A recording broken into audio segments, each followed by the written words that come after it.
Rykę lwa konserwuje jego tężyznę fizyczną, a butów nie kala skarpetami.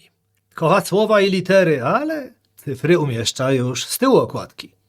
Wspiera autorów piszących na tematy nieszablonowe, od antynatalizmu przez gwałty i seksizm wobec mężczyzn, aż po granicę erotyzmu.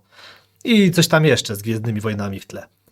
Na dywanik u złego ojca trafił Dariusz Niezgoda, człowiek, który powinien wiedzieć, dlaczego tym chłopom tak smutno. Witaj. Witam, cześć. No podobno szef bez butów chodzi, a ty dlaczego chodzisz bez skarpet?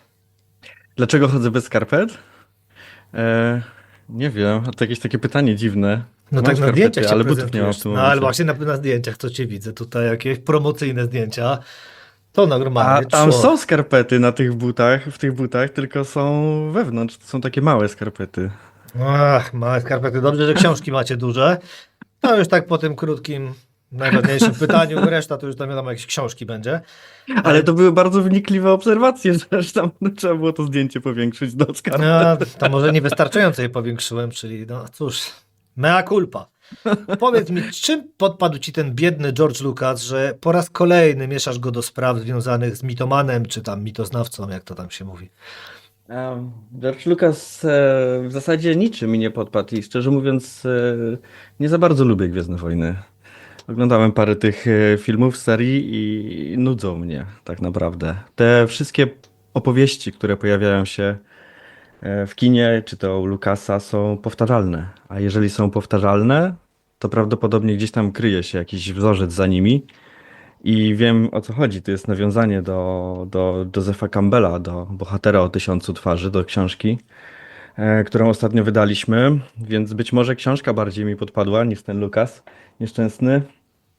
Książka podpadła mi już na studiach, bo jestem religioznawcą z wykształcenia, więc to był takim jeden z podręczników, których używaliśmy. Ale ogólnie ta pozycja jest ciekawa i no, odcisnęła ogromne piętno na rzeczywistości, która nas otacza.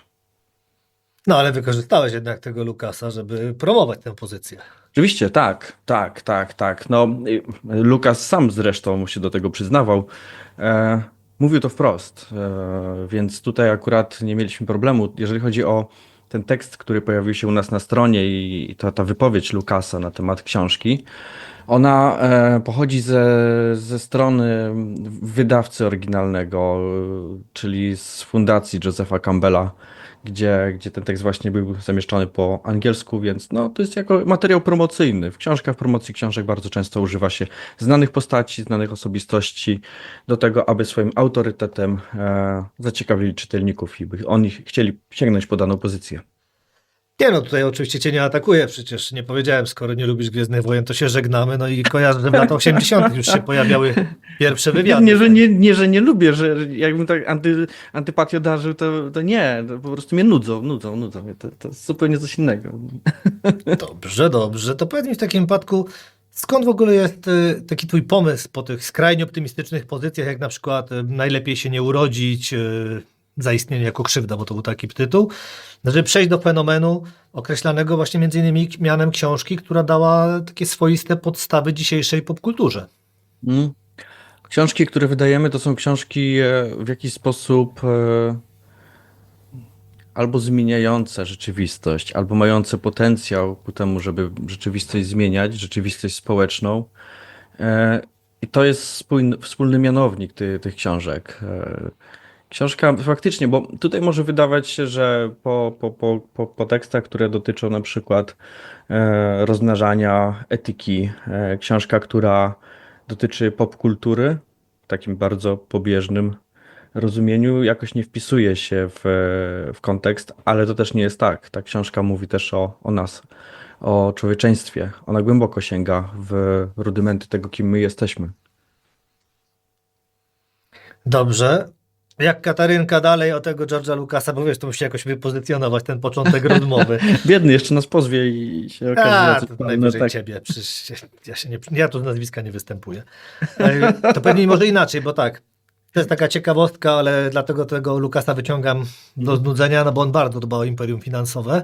Tak. No a ty z tego, co mi wiadomo, dość w niskokosztowy sposób wszedłeś w posiadanie praw właśnie autorskich do Bohatera o tysiącu twarzy. Możesz to przybliżyć?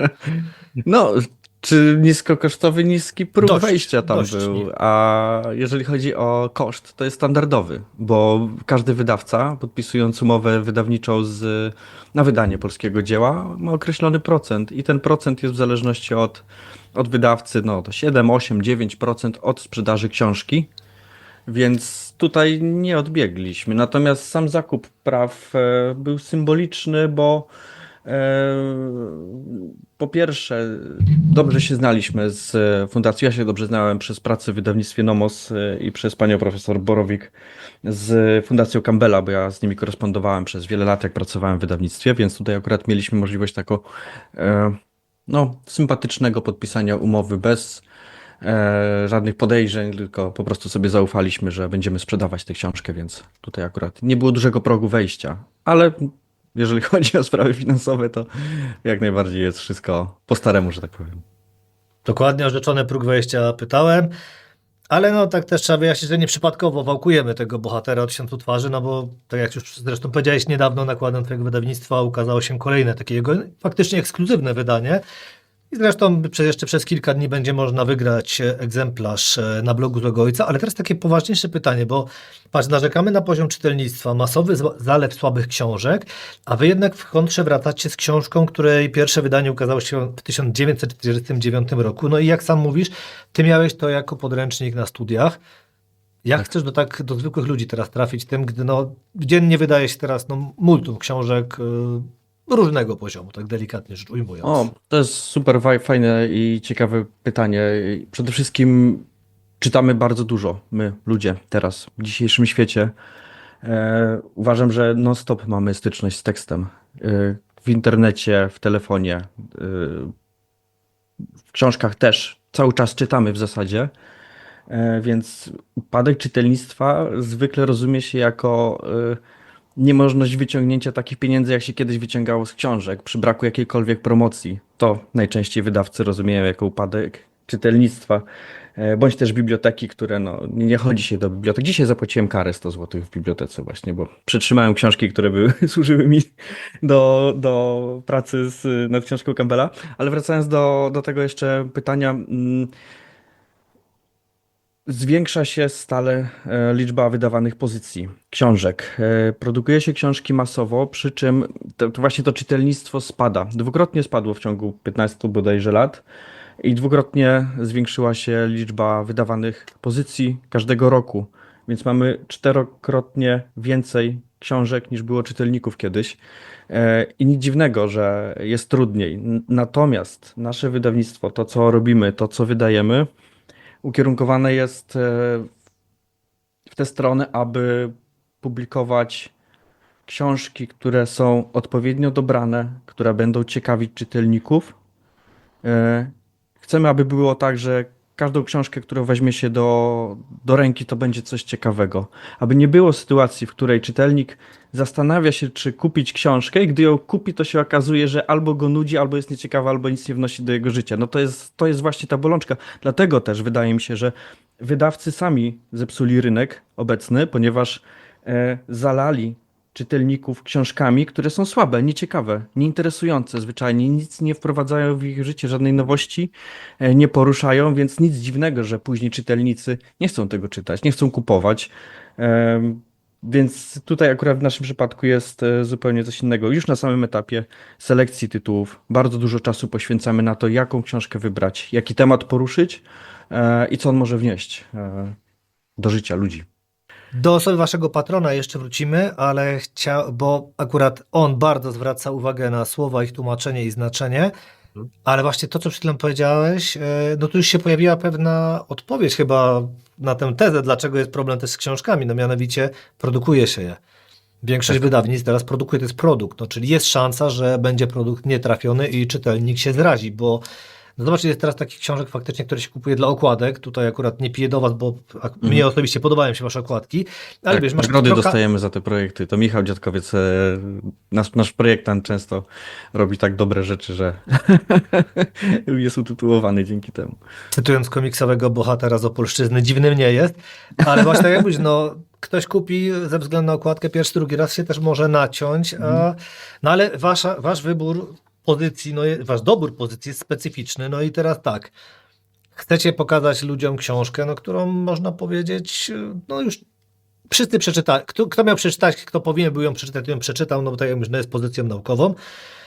Ale teraz tak, co można z niej wyciągnąć? Czy jest takie coś, że potrafiłbyś przybliżyć ty drogę i tutaj zadanie dla ciebie, przybliżyć drogę bohatera na przykładzie krakowskiej inkarnacji dwóch istot w jednej. Czyli tak, Manko Iki i tego właśnie lwa konserwującego tężyznę fizyczną, bo to są rzeczy, które ciebie opisują. Proszę bardzo, jakbyś swoją przygodę książkową miał opisać dokładnie, zgodnie z To bohaterem jest Tysiąca zbyt Twarzy. trudne pytanie i nie podejmę się tego wyzwania, bo nie wiem za co się zabrać, ale mogę tak po trochę opowiedzieć ogólnie o książce Campbella i postarać się jakoś to przepisać na to, co my możemy z tego wyciągnąć.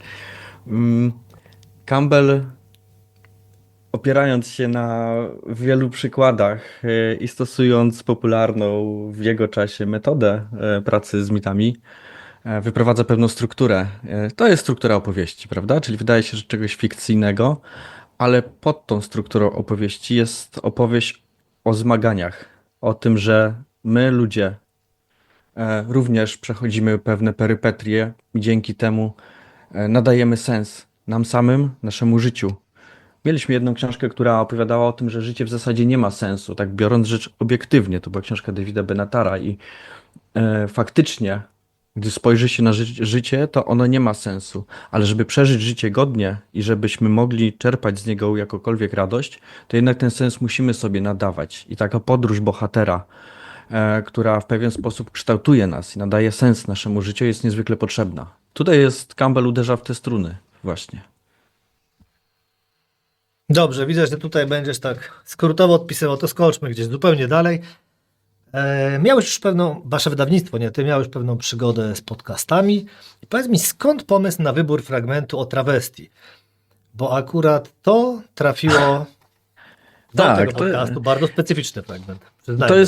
To jest ciekawy, dobrze napisany, fajny, interesujący fragment. Karol Gromek, który napisał książkę Aerografię, złożył ją z kilku odrębnych tekstów, różniących się zupełnie stylistycznie od siebie. To jest drugi tekst. My proponowaliśmy, żeby ta książka, jego książka stanowi pewnego rodzaju całość. I znaczy ja sugerowałem, aby ten fragment o trawestii, ponieważ był ciekawy, żeby poszedł na pierwszy ogień. Jednak no, musiał być gdzieś któryś w kolejce. Ale gdy już zamieszczaliśmy taki fragment do promocji, no to ten fragment o trawestii wybraliśmy i on tutaj się dlatego pojawił właśnie. A nie, pytam, bo wiesz, tutaj tak tu próbujesz Lukasem, to tu można było filmem Pierwszy Gol Taikiego Waititi, bo tam też występuje, o ile się nie mylę, to było Fafainę, też trzecia Nie wiem, płeć. nie Tam oglądam też właśnie filmów w ogóle. A, widzisz, no to kurczaki, dobra, czyli Pulp Fiction oglądałem, to lubię Pulp to Fiction. w miarę nowa pozycja. W takim wypadku dobrze, to zostawmy sobie może, bo to nie będę ci opowiadał filmów w takim wypadku. Ale ten wybór nie ma w takim wypadku z polskim porzekadłem o osobach, które słuchają reggae.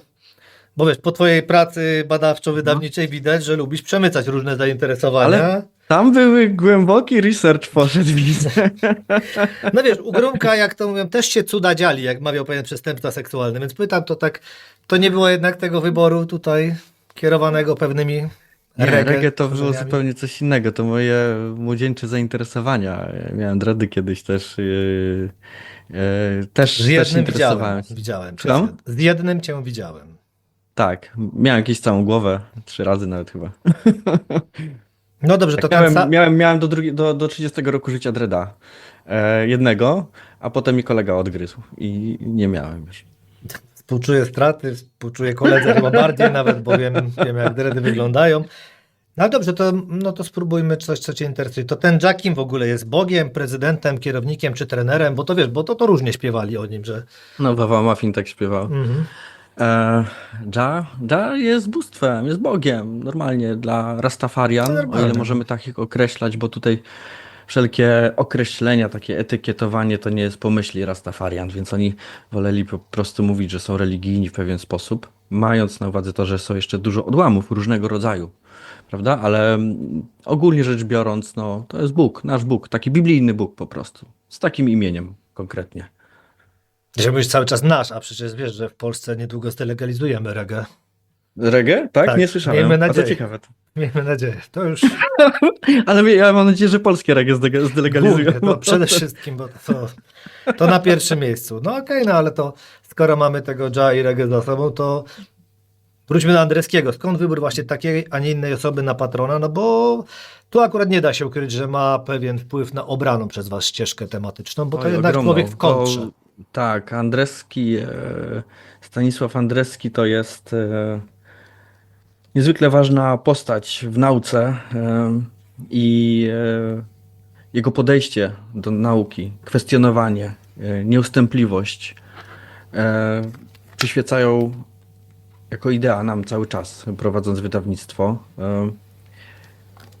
Może tak pokrótce, bo pewnie słuchacze, zanim zaczną googlować sobie, to jest osoba, która emigrowała do Wielkiej Brytanii. Tam była, ten Andrzejewski był socjologiem i napisał książkę, która podważała wiele nurtów, wielu autorów, tezy wielu autorów współczesnych w naukach społecznych. Po polsku to ten tytuł brzmiał Czarnoksięstwo w naukach społecznych.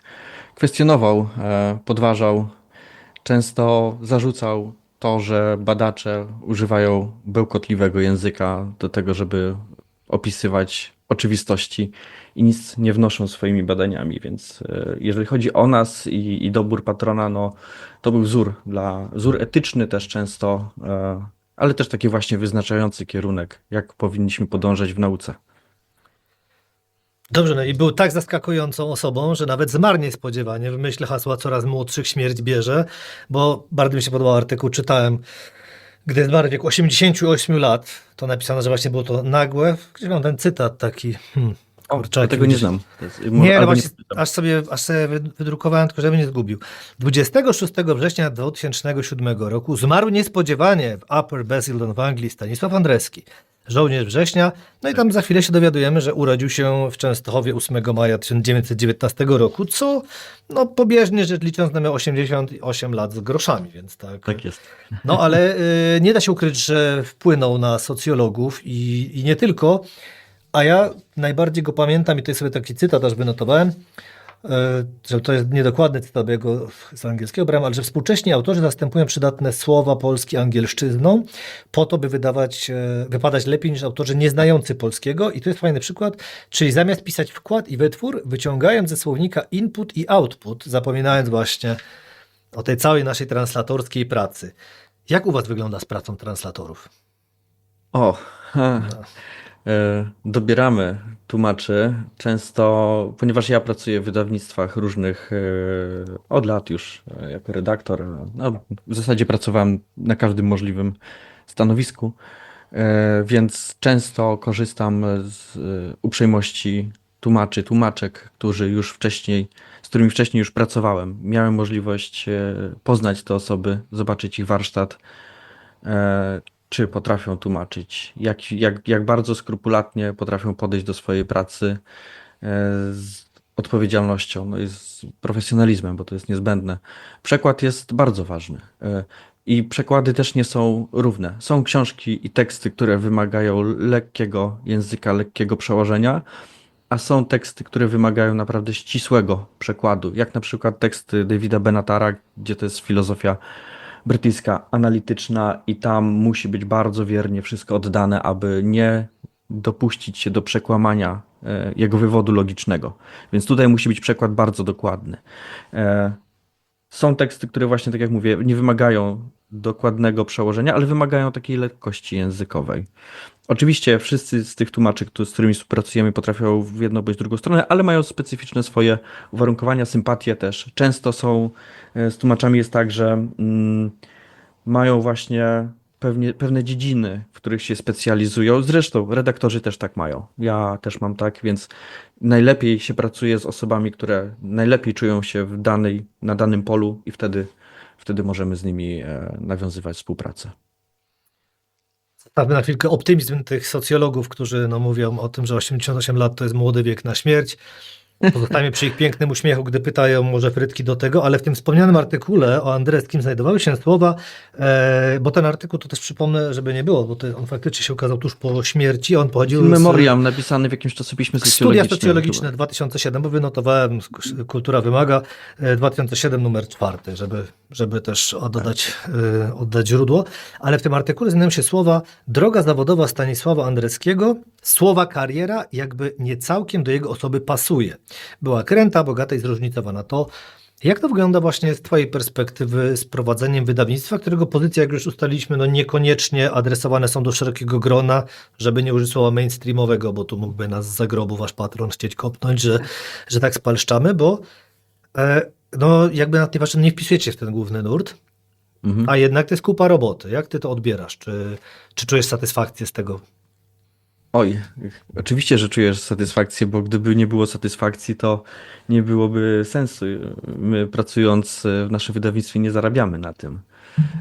Mamy wszyscy swoje prace gdzieś tam, ja jako redaktor, czy inni ludzie, którzy nam pomagają również, więc my jako pracownicy tak naprawdę nie zarabiamy na tym, więc satysfakcja jest kluczowa w tym wszystkim. Jeżeli mamy do czynienia z ciekawym tekstem, z ludźmi, którzy tak jak my, bo to jest warunek, kochają swoją pracę i to jest dla nich prawdziwą pasją i interesują się tym, co my wydajemy, no to wtedy satysfakcja jest ogromna, ale jeszcze często się nie wspomina o tym, że ogromna satysfakcja jest też z reakcji czytelników, z patrzenia na to, jak świat reaguje na nasze książki, w jaki sposób się zmienia.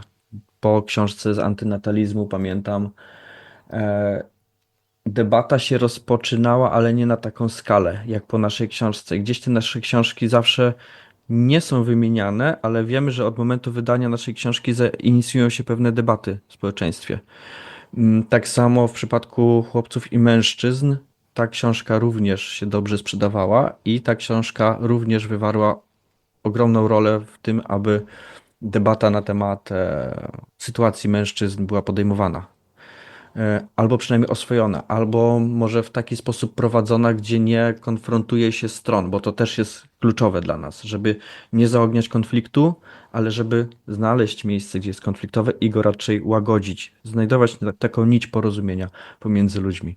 Więc tutaj patrzenie na to wszystko jest niezwykle ciekawe. Też bardzo ciekawe jest to, jak ludzie z nami się kontaktują, piszą do nas w prywatnych wiadomościach, bo w komentarzach często znajdziemy takie, no najczęściej tam już są, wiadomo, kłótnie, bo tak media społecznościowe niestety działają, ale w sytuacji, gdzie dostajemy te wiadomości prywatne, a jest ich dużo, to naprawdę jest to, czasami tak naprawdę wystarczyłoby dzięki tym komentarzom funkcjonować i myślę, że one by załatwiały sprawę. Tak, chyba się zamyśliłem i straciłem wątek. Nie wiem, czy...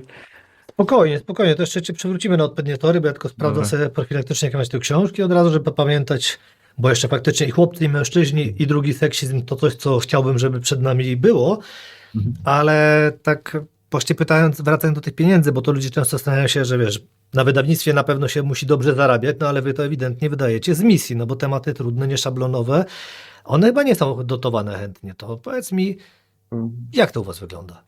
Jeżeli chodzi o finanse, my startowaliśmy z zerowym budżetem, gdy zaczynaliśmy pracę. Na początku ta pierwsza książka, która wyszła, Mikołaja Starzyńskiego, Antynatalizm, uruchomiliśmy zbiórkę publiczną, która zakładaliśmy, że potrzebujemy chyba 11 tysięcy czy 17, jakoś tak. No w każdym razie zebraliśmy 250%. Dzięki temu mogliśmy sfinansować wydanie kolejnej książki i jakoś tak się potoczyło. Te książki, które wychodzą u nas w tym momencie, Bohater o tysiącu twarzy na siebie zarabia, książka Reevesa na siebie zarabia i patrząc ogólnie na to, jak wygląda sprzedaż tych tytułów, to wszystkie książki na siebie zarobiły poza jedną. Wszystkie książki na siebie zarobiły, więc to jest bardzo dobry wynik. Ten wynik wynika stąd, że dobieramy te tytuły. Nie strzelamy tak. To nie jest tak, że strzelamy w jakąś niszę, której nikt nie będzie czytał, tylko myślimy nad tym, co będzie interesować czytelników, więc tutaj mamy małe ryzyko tego, że nie trafimy. No, jestem zbyt może optymistyczny, zbyt pewny, że mówię, że mamy małe, małe ryzyko. Na razie jest okej. Czasami zdarza się tak, że jedna książka się sprzeda lepiej, druga mniej, ale patrząc jak wygląda to u innych wydawców, gdzie większość książek nie zarabia na siebie i idzie w stratę, no to jednak tutaj jest całkiem nieźle. Więc my nie narzekamy na to, aby mieć jakąś tam sytuację w miarę unormowaną. Ciągle tych tytułów jest coraz więcej, więc tutaj jest akurat sytuacja, wydaje mi się, jak najbardziej okej.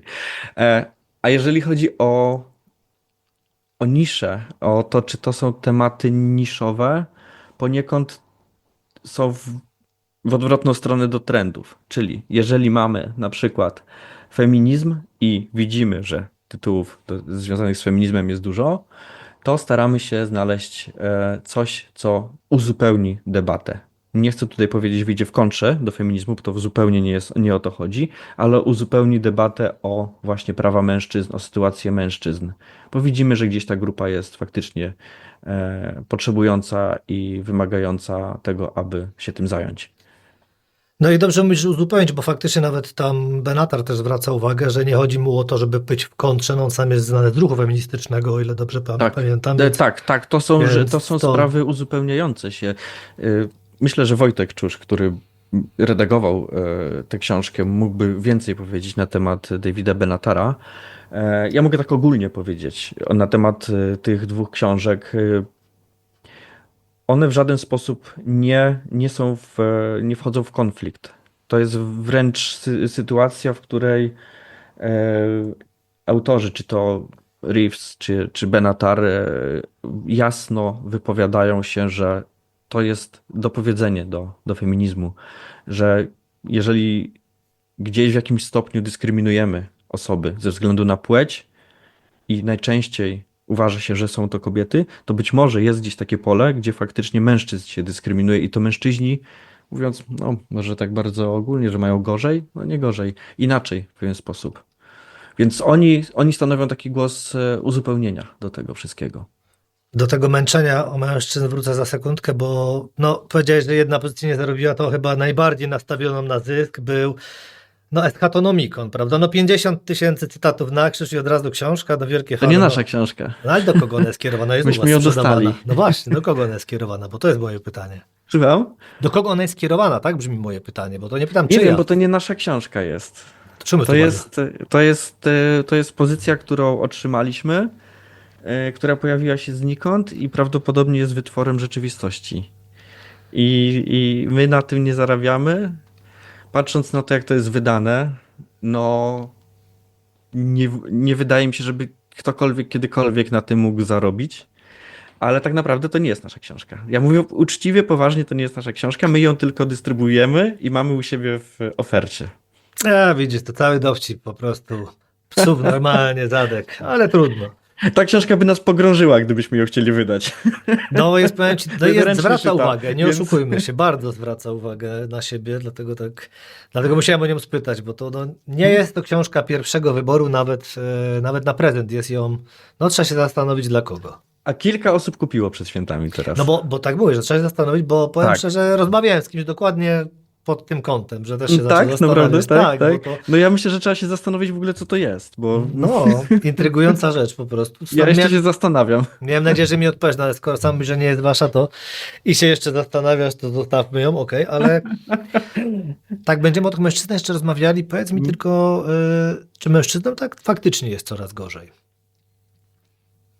To czy jest komuś gorzej, czy jest lepiej, to wydaje mi się, że zależy od kontekstu. Na pewno wszystkim nam Tak, jest lepiej. przepraszam, to ci przerwę, niż- bo chodzi mi o to, że jednak książka stawia pewne tezy, obie te książki stawiają pewną tezę, że nie zauważamy tego, iż sytuacja ogólna mężczyzn się pogarsza, dlatego tak tutaj muszę to doprecyzować, bo nie chodzi mi o sytuację całego świata, tylko faktycznie ta książka uwypukla to, co zdajemy się przeoczyć, gdy mówimy właśnie o tym, jakie są dyskryminowane kobiety. Tak, no chociażby u Reevesa jest powiedziane wprost, że świat się zmienia i kobiety nadążają za zmianami, które się dokonują, a mężczyźni nie. Mężczyźni stoją w dalszym ciągu we wzorcach, które gdzieś tam się utrwaliły na początku XX bądź w połowie XX wieku i nie mamy zmiany. Mężczyźni są opóźnieni, jeżeli chodzi o zmiany społeczeństwa, o to, że zmieniają się zawody, formy wychowywania dzieci, opieki, relacji. I gdzieś mamy konflikt w nas, mężczyznach, z tym nie potrafimy się odnaleźć, a jeżeli ktoś nie potrafi się odnaleźć w rzeczywistości, traci grunt pod nogami, rzeczywistość wydaje mu się chaotyczna, niepozbierana, to zaczyna znajdować bardzo proste rozwiązania na bardzo trudne problemy. Zaczyna iść w stronę radykalizmów, czy to tutaj ja akurat jestem apolityczny, więc mogę spokojnie powiedzieć, czy to w lewo, czy to w prawą stronę, ponieważ tam znajdujemy najprostsze rozwiązania. Bardzo takie dosadne, gdzieś chwytające za emocje, a dzięki temu właśnie pozwalające nam odnaleźć się i odnaleźć taki spokój, że aha, wiemy o co chodzi, że wszyscy z tej strony są źli albo z tamtej, a ja jestem po tej stronie. Dzięki temu ja wiem, jak wygląda rzeczywistość, ja potrafię się w niej odnaleźć i my, mężczyźni, mamy z tym dzisiaj ogromny problem. Nie mówię, że kobiety nie mają z tym problemu, ale patrząc ogólnie na to, jak w wielu obszarach jesteśmy opóźnieni, no to niestety tak. Wydaje mi się, że sytuacja się pogarsza. Znaczy, my stoimy w miejscu, dlatego się pogarsza. Tak, ale to też nie jest tak, zresztą wynika tak z tych książek, że my stoimy w miejscu, ponieważ chcemy stać, tylko to już jest tak systemowo wprowadzone. Piękny jest tam przykład z czytelnictwem, że jednak programy wspomagania czytelnictwa działają na kobiety, działają na dziewczynki, nie działają na mężczyzn. No i jest tam też wytłumaczenie, no najprostsze nawet w Polsce Jest dużo widzimy. takich rzeczy. No. Jest dużo takich rzeczy, ale na pocieszenie mogę powiedzieć, że u nas częściej kupują mężczyźni, dużo częściej niż kobiety książki. Nawet Bohatera o 1000 twarzy. No, bo to wiesz, ten George Lucas pewnie zadziała, przecież chłopy to Tak. czytają tylko Gwiezdne Same Gwiezdne Wojny. No i daj siedzą, bawią się spokój. tymi zabawkami, No. zamiast wziąć się za porządne rzeczy i za wartościowe. No. Tak, ale wiesz, właśnie uderzył mnie też jeden z tych cytatów o toksycznej męskości. Gdy się tak przypomina, gdzie czyta te książki, jest, że toksyczna męskość, no przecież to jest też wytłumaczenie depresji u mężczyzn.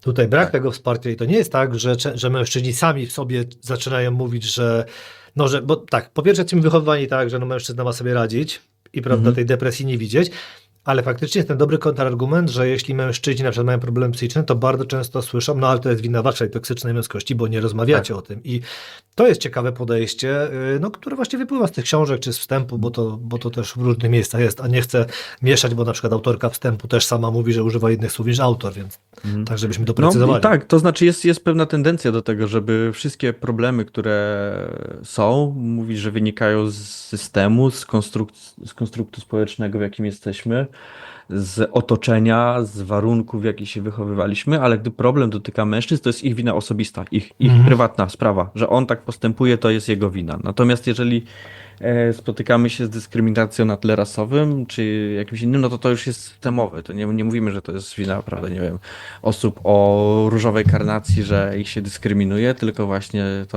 to jest wina społeczeństwa, prawda? A tutaj jednak nie, mężczyźni są sobie winni, mężczyźni się źle odżywiają, mężczyźni palą papierosy, mężczyźni piją alkohol, uprawiają hazard i gdzieś zapominamy o tym, że najczęściej tego typu zachowania to jest forma odreagowania ciężkiego stresu bądź stresu ogólnie, problemów emocjonalnych, bliskości i tak dalej, dlatego to robią mężczyźni, ale nie. Większość narracji mówi o tym, że to jest toksyczna męskość, że my mężczyźni zachowujemy się tak, a nie inaczej, że możemy to też opanować, prawda? Możemy opanować agresję, możemy opanować różne jakieś zachowania, gdybyśmy tylko chcieli, a nam się nie chce zwyczajnie.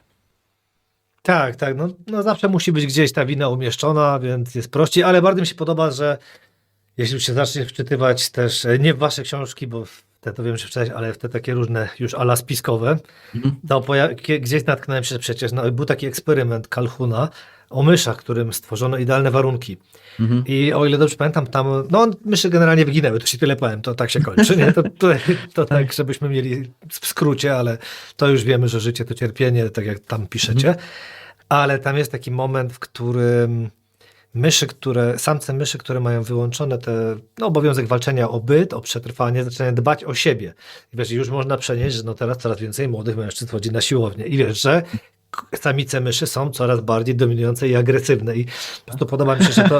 Więc wiesz, tak, zwróćmy sobie uwagę, może nam jest za dobrze faktycznie i to jednak jest ta toksyczna męskość. Więc każdy znajdzie swoją hipotezę, czy tam teorię spiskową, no ale tak, no najbardziej mi się podoba to, że no mężczyzna to powinien pobiegać i na tę siłownię i mu ta depresja po prostu przejdzie. No, nie? No trochę tak, trochę przejdzie, bo też tak. nie wolno bagatelizować takich rzeczy jak wysiłek i ruszanie się i uważam, że to jest jak najbardziej zdrowe i pożądane i dobrze, że jednak uprawiamy sport. Sam zresztą mam taką możliwość i z tego korzystam i to bardzo poprawia zawsze nastrój i samopoczucie, ale jeszcze tak, bo ja tak myśląc o tym przypomniał mi się tutaj pan profesor ode mnie z uczelni, który mówił, że gdyby nie kobiety, to mężczyźni wymyśliliby cywilizacja cała wymyśliłaby dwie rzeczy, to znaczy jak gdyby to mężczyźni wymyślali, to byłoby picie piwa i granie w kości i to by był koniec naszej cywilizacji, No, ale jednak kobiety są tym motorem napędowym. On tak mówił, pamiętam. To mnie wtedy bawiło, to było śmieszne. co no, Dobra, dalej. jeżeli chodzi o takie rzeczy jak wysiłek, sport, czy nam jest za dobrze, czy nie za dobrze. Żyjemy w dziwnych czasach, przeładowanych różnymi bodźcami, które wynikają z tego, że jest nam właśnie dobrze, prawda? Czyli mamy możliwość, mamy dostęp na wyciągnięcie ręki do wszystkiego, a my chyba powinniśmy jednak w tym życiu naszym doświadczać też niewygody, bólu, cierpienia, bo gdy żyjemy w tym dobrostanie, być może jak te myszy właśnie z eksperymentu, no to wtedy zaczyna się załamywać, wtedy zaczynamy mieć różnego rodzaju problemy wynikające z tego, że jest za dobrze. My jako ludzie jesteśmy przyzwyczajeni. Gdybyśmy nie mieli, nie doświadczali zła w świecie, to nie potrafilibyśmy na zasadzie kontrastu odnaleźć dobra i docenić dobra. Dlatego to być może jest bardzo nam potrzebne, a my dzisiaj zapominamy.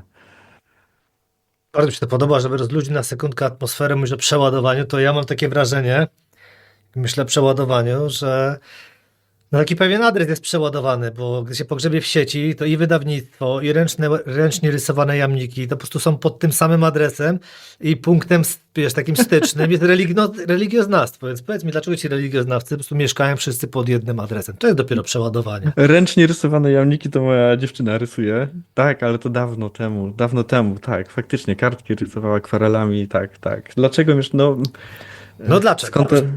Co to za pomysł? Słucham? Co to za pomysł? Proszę nie mieszkać razem, bo ja już chłopie aż sprawdzałem na wszelki wypadek. Dotarłem do języka Suahili, co znaczy mimba. Wiesz, żebyśmy mieli jasność, to tak szukałem. Tak? Tak. Bimba, dobra. Wiesz, to Cieszę znaczy, się na pewno, że nie mimba mówimy. to znaczy, bo to jest faktycznie jednym z narzeczy Suahili, bo to tam w protobantu chyba było to, o ile mi pamięć nie myli, macica bądź kobieta, bądź ciąża. Macica bądź ciąża, Tak, co w tak, tak, połączeniu, coś wiesz, takiego było. No, co w my też połączeniu z sprawdzaliśmy. bimbą, akurat włoski tam mi bliżej jest, czyli że z młodą, ładną kobietą jest bardzo ciekawą zbitką słowną, ale to tak chciałem na to przeładowanie. Dobra, no my mieszkamy razem już od wielu lat. A to tak nie jest się moja złożyło, wina, że tego na mnie nie poznaliśmy, zrzucisz. poznaliśmy się na studiach i też dużo osób w naszym wydawnictwie jest z naszych studiów religioznawczych bądź z pokrewnych obok w Katedrze Porównawczych Studiów Cywilizacji, czy to z religioznawstwa na Uniwersytecie Jagiellońskim. Trzymaliśmy się w kupie razem. No, to wynika stąd, że nawiązaliśmy te przyjaźnie jeszcze na studiach. I wiedząc, że interesujemy się podobnymi rzeczami, podobnymi problemami, a jednocześnie wszyscy tutaj kochamy książki. No, siłą rzeczy nie mogło być nic innego. Poza tym, ja też jak zakładałem to wydawnictwo, to na początku miałem taki plan, aby zaangażować do prac wydawniczych, do dyskusji w ramach wydawnictwa, no bo to zwykle przy tych książkach, które wydajemy, to jest dyskusja, rozmowa. To się dzieje wewnątrz, w stowarzyszeniu, bo to wydawnictwo ma charakter stowarzyszenia, więc miałem taki plan, aby zaangażować do współpracy studentów i faktycznie tak się udało.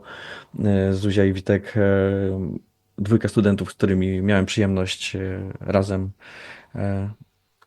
No ja prowadziłem te zajęcia, więc oni byli moimi studentami. No, bardzo pomogli na początku. Dzisiaj już zajmują się czymś innym, ale taki był plan właśnie. Bardzo lubiłem zajęcia ze studentami i zawsze to było twórcze, szczególnie, że zwykle studenci mają bardzo świeże umysły, nieskażone różnymi, właśnie tak jak Andreski mówił, nieskażone bełkotem, mają ciekawe pytania, interesujące wnioski potrafią wyciągnąć, niestandardowe bardzo, nie gdzieś tam nieukierunkowane w konkretnej dziedzinie, też nie ograniczone przez jakieś układy albo przez obawy przed kimś. Dlatego no, bardzo miło wspominam ten czas. Wiesz co, tak jesteśmy przy studentach, to Andreski też mówił, że gdyby liczba psychologów i socjologów nadal rosła w takim tempie jak na przestrzeni ostatnich lat, a mówił to w 1972 roku, to w ciągu następnych stuleci przewyższyłaby zaludnienie Ziemi. To teraz wróćmy, dlaczego religioznawstwo, a nie socjologia? Skąd taki Ach, kierunek? Bo to nie jest dla, kierunek pierwszego wyboru, wiesz. ja studiowałem inżynierię środowiska, biologię z geologią, bo taki był kierunek. Etnologię studiowałem. Miałem kilka różnych podejść do różnych studiów. Przepraszam, Natomiast bo tu suchar z Tytusa musi wlecieć i dokopałeś się do piekła, tak? Bo oni tam tak zrobili, był ten bies z bo by czadami. nie Dziękuję. powiedzieć do dna.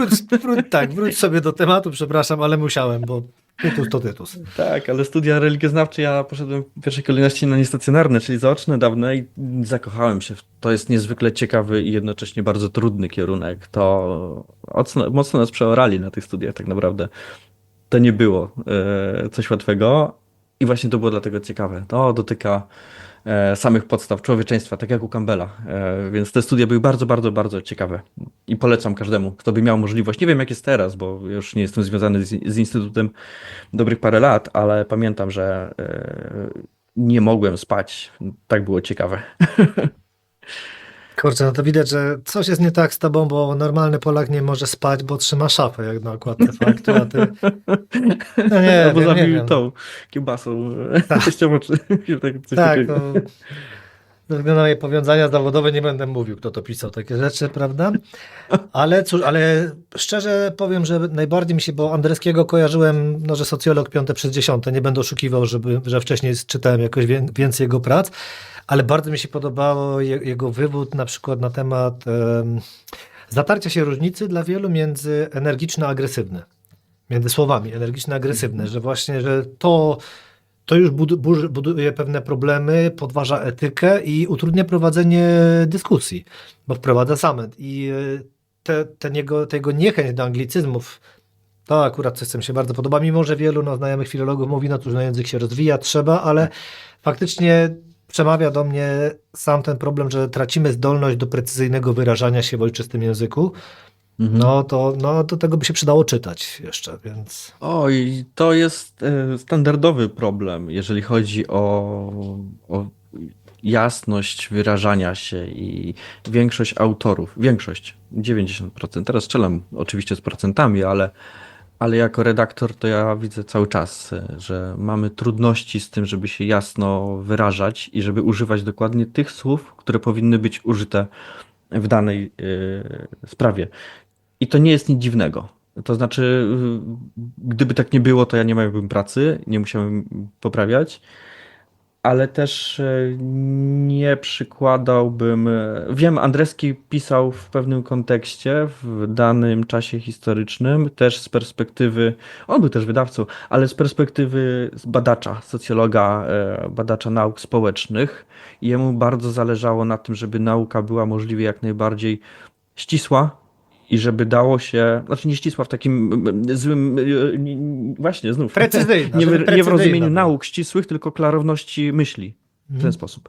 Więc jemu zależało na tym, a jeżeli patrząc na sam język, no to tutaj my ludzie popełniamy bardzo często błędy, trudno nam się wysławiać. Ja na przykład mam dużo lepiej piszę niż mówię, jak widać zresztą do mikrofonu, więc gdzieś tam gubię wątki i to jest normalne. To znaczy my wszyscy ludzie mamy pewien styl komunikacji, mamy gdzieś tam utarte wzorce, słowa używamy w danym znaczeniu, często przez nas jedynie rozumianym i mamy też inny problem, na przykład, to nie jest problem, to jest normalne, to właśnie to z tym spotykamy się na co dzień też teraz, że osoby, które znów osiedlają się w Polsce, uczą się języka polskiego, oni też mają swoje znaczenie nadawane konkretnym terminom, wyrazom, no i musimy jakoś próbować znaleźć w dzisiejszym świecie, który jest otwarty, gdzie mamy przepływ ludzi, przepływ języka, gdzie mamy styczność z różnymi językami, najczęściej angielskim, ale też różnymi innymi językami.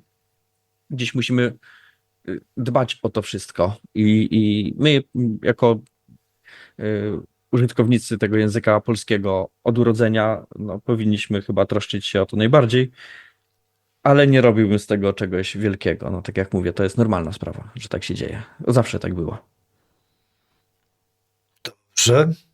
To teraz, nim jeszcze przejdziemy, bo powoli zbliżamy się do końca, przypomnę tylko, że w 2011 roku tygodnik Time, książka, o której cały czas rozmawiamy, czyli Bohater o tysiącu twarzy, umieścił na liście 100 najbardziej wpływowych książek w języku angielskim od czasu założenia magazynu, więc to powinna być już wystarczająca rekomendacja.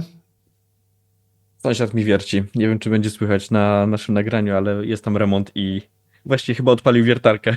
Na spokojnie, jeśli coś to moje sapanie zazwyczaj słychać, więc wiertarki to jest mały Miki. Ale tak teraz już powoli mówię, tak jak już do tego brzegu. Czymże jest życie bez liter, bez wiedzy? Ach, niczym. Nie ma życia bez liter i bez wiedzy. Jak dla mnie przynajmniej. E, Panie, Jest to- pan ma sztytać, że się jest śmiercią, a pan teraz tutaj... Po co ja szukam, jak pan nie chce sam siebie tutaj... Panie, Ja wiem, skąd to jest cytat. Oczywiście. to proszę, no ale może ktoś nie wie, niech pan powie kim, kto autorem, komu się przypisuje taki cytat. Oj, nie pamiętam nawet. Nie pamiętam. To jest rzymski autor, starożytny, ale nie pamiętam, kto Seneca, był dobrze. autorem. Szczerze mówiąc, teraz nie będę strzelał. Nie musisz strzelać Seneca. Seneca bardzo ładnie. No to taki. No, ale to Fajnie. w takim przypadku powiedz, rozwin, dlaczego dla ciebie życie bez liter takie zło. E, To kształtuje moją tożsamość. Często mówię, że budzę się z myślą o książkach i zasypiam z myślą o książkach. Pracuję jako redaktor w wydawnictwie tutaj w Krakowie dawnego Uniwersytetu Pedagogicznego, teraz to jest UKAN, Komisji Edukacji Narodowej. Pracowałem w wielu wydawnictwach i po pracy w ramach rozrywki też zajmuję się książkami i jak myślę sobie w wolnych chwilach, co tutaj porobić, są książki. Teraz gdyby mi ktoś to zabrał i powiedział, że no nie masz, musisz robić coś innego, to byłbym jak ten aborygen, który jak złamie mu się totem, to wychodzi na pustynię i tam po prostu umiera, bo stracił więź ze społeczeństwem, z życiem, z naturą. Więc to jest to samo. To tak kształtuje moją tożsamość. Dlatego jeżeli nie miałbym możliwości pracy z książką, z tekstem, to do w pewien sposób, może nie taki biologiczny, ale no niestety by mnie zabiło chyba. Niestety, no, nie nagrywam moich rozmówców i przynajmniej obrazu, ale gdybyście Państwo widzieli, z jaką radością tu ktoś opowiada o umieraniu, to po prostu... No, No tak, no co nam pozostało? To jest przynajmniej jedno pewne, prawda? no to przynajmniej jest spójne z książkami, które wydajesz, bo to się nie A da tak, ukryć. to jest w ogóle ciekawe, że bardzo często te tematy są bardzo ciężkie, a my mamy kupę radości przy pracy z tymi tekstami. Inaczej się nie da.